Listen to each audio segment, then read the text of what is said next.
নমস্কার।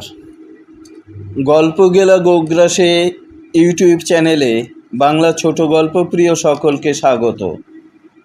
এই চ্যানেলে আমি আপনাদের প্রতিদিন নানা স্বাদের পুরনো এবং নতুন লেখকদের বাংলা ছোট গল্প পড়ে শোনাব। শুরু করছি আজকের গল্প পাঠ। শুধু দর্শক শ্রোতা, আমাদের এই প্রচেষ্টা আপনাদের কেমন লাগছে দয়া করে তা কমেন্ট করে জানাবেন। দয়া করে লাইক এবং শেয়ার করতে ভুলবেন না। অনুগ্রহপূর্বক চ্যানেলটি সাবস্ক্রাইব করে আমাদের উৎসাহিত করবেন। শুরু করছি আজকের গল্প পাঠ। প্রিয় দর্শক শ্রোতা, আজ আমি আপনাদের জন্য নিয়ে এসেছি অখিল ঘোষের লেখা একটি অনবদ্য ছোট গল্প, দুঃখবিন্দু। শুরু করছি অখিল ঘোষের লেখা ছোট গল্প দুঃখবিন্দু। চাঁদ হয়ে রব আকাশের গায়, বাতায়ন খুলে দিও। পূবের জানালাটা খুলতেই সুরেলা পরিচিত একটা কণ্ঠে গানের কলিকটা কানে এসে ধাক্কা লাগালো, বুঝিবা মনেও। বহু দূরাগত সেই সুরমূর্ছনায় নিমগ্নতা থই থই করছে চারপাশে। পূর্ণ চাঁদের কোমল আলোয় সংবৃত অনতিদূর পথপ্রান্তের বকুল গাছটা থেকে একটি দুটি করে কি যেন ঝরে পড়ছে। টুপ টুপ টুপ। ফুল, তারা, নাকি সুখবিন্দু? ওই কে যেন আসছে ওদিক থেকে, গানটি গাইতে গাইতে। সুদূর দূর হতে ছায়াপথ মারিয়ে সুগন্ধিত বকুলতলার পাশ দিয়ে কে যেন আসছে। সোম নিশ্চয়ই, সোমশুভ্র। ও ছাড়া আর কে অমন করে গলা ছেড়ে গান গাইতে গাইতে পথ হাঁটবে? কি সুন্দর মিলে গেছে নামটা, না? সোম মানে চাঁদ, আর শুভ্র মানে সাদা। পূর্ণিমার বিগলিত সোমের শুভ্রতা মেখে গান গাইতে গাইতে পথ হাঁটছে সোমশুভ্র। আমার মনটা হঠাৎ একগোছা রাঙা পলাশ হয়ে উঠল যেন। বহুদিন পর আজ সোম আসছে। আলো আর সুর মেখে কোথায় যেন হারিয়ে গেলাম আমি। মন্ত্রমুগ্ধের মতো ঘর থেকে বেরিয়ে উঠোন পেরিয়ে সিঁড়ি ভেঙে ছাতে উঠে এলাম।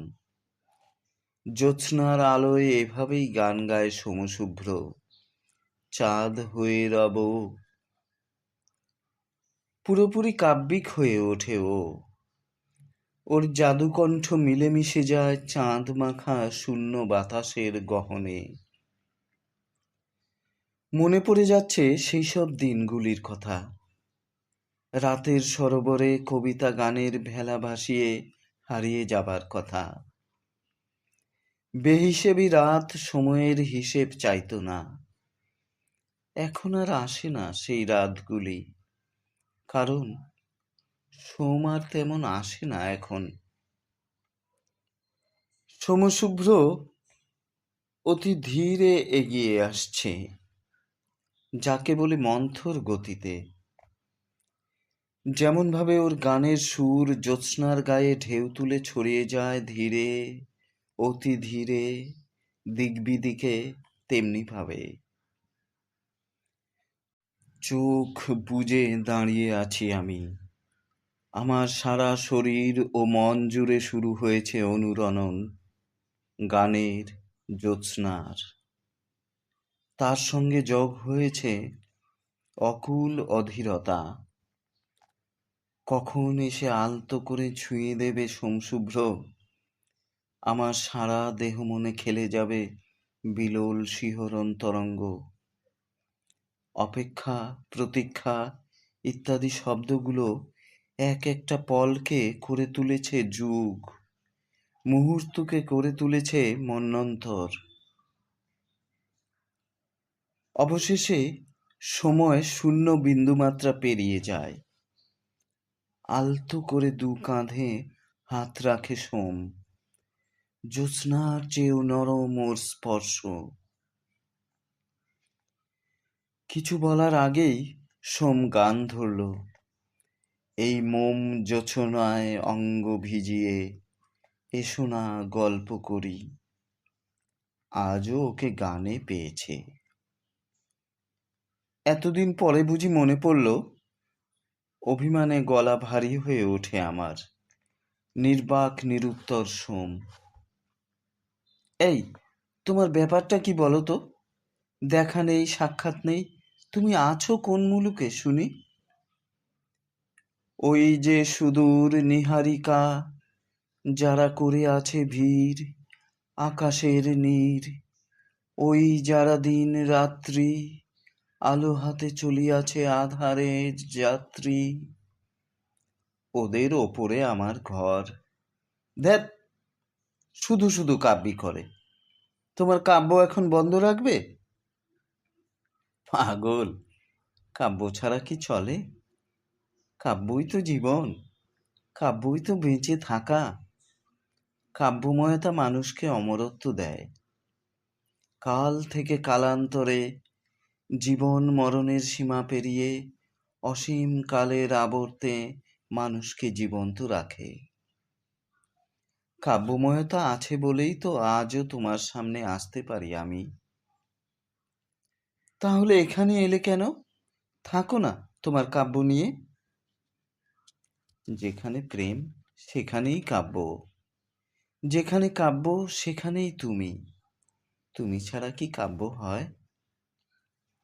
আর কি বলবো আমি? এরপর কি আর কথা চলে? সমস্ত অভিমান আমার ধুয়ে মুছে ভেসে গেল মন থেকে। ওর সঙ্গে কথায় তো পেরে উঠি না কখনো, তবে কথাগুলো ওর শুনবার মতন। মনে হয় সারা দিনমান বসে বসে নিশ্চুপে ওর কথা শুনি। হৃদয়ের কুল ছাপিয়ে আমার কণ্ঠ দিয়ে আমার অজান্তেই এককলি গান বেরিয়ে এসে ভেসে গেল জ্যোৎস্না মুখর নীরব রাতের বাতাসে। শোনাও তোমার অমৃত বাণী। আমরা ছাতের রেলিং এ বসলাম। নিঃশব্দে নীরবে নির্বাক ভাবে অনেক কথা হলো আমাদের মধ্যে। ঝিরিঝিরি মিষ্টি বাতাস আমাদের একজনের হৃদয়ের কথা আরেকজনের হৃদয়ে পৌঁছে দিচ্ছিল। জোনাকিরা করছিল কানাকানি, নক্ষত্রটা স্মিতহাস্যে তাকিয়েছিল আমাদের দিকে। বহুক্ষণ পর সোমশুভ্র বলল, এবার আমায় উঠতে হবে মধুস্মিতা। সে কি? আঁতকে উঠি আমি। এখনই কেন? এখনো বনের গান বন্ধু, হয়নি তো অবসান, তবু এখনই যাবে কি চলি? ওর স্বরচিত কবিতায় জবাব দিয়েছিল সোম, আধার ঘনাবার আগে ফিরে যেতে হবে মোরে, লোক হতে লোকান্তরে। যদি মনে পড়ে তোমার হৃদয়ের কোণে খুঁজে নিও মোরে, যেথা আছে মোর স্থায়ী বাস। রেলিং থেকে নেমে যাবার জন্য তৈরি হলো সোম। আমি বসেই রইলাম। বাতাস যেন বিচ্ছেদের আবহ গাইতে লাগলো। জ্যোৎস্না যেন বেদনাতুর হয়ে খানিকটা মলিন হয়ে উঠল। কয়েক পা এগিয়ে আবার ফিরে এলো সোম। বলল, ইয়ে ইয়ে একটা আবদার করতে পারি? আবদার? আমি বললাম অবাক হয়ে, আমার কাছে? কি আবদার বলো? ও বলল, বলি ও আমার গোলাপবালা, বলি ও আমার গোলাপবালা, তোলো মুখানি, তোলো মুখানি, কুসুম কুঞ্জ করো আলা, তবে মুখানি তুলিয়ে চাও, সুধীরে মুখানি তুলিয়ে চাও, সখী একটি চুম্বন দাও গোপনে একটি চুম্বনও চাও? যা, অসভ্য কোথাকার। কপট প্রত্যাখ্যানের সুর ঝরিয়ে চোখ বুজে রইলাম আমি। আমার মৃদু কম্পমান ওষ্ঠদ্বয়ে পরিস্ফুট হয়ে উঠল নিবেদনের পরিভাষা। ওর প্রশ্বাস বায়ুর উষ্ণ আভাস এসে উদ্বেলিত করে তুলছে আমাকে। প্রতীক্ষিত ওষ্ঠদ্বয়ে ফুল ফুটবে এখনই, কিন্তু দুঃসহনীয় বিলম্বিত লয়, উথাল পাথাল শরীর। আমার ছুটে পালাতে ইচ্ছে করছে, কিন্তু ভয় হচ্ছে আমি সরে গেলে টাল সামলাতে না পেরে সোম যদি পড়ে যায়। আমাদের ছাদের রেলিংটা বড্ড নিচু আর কার্নিশ ঘেঁষা।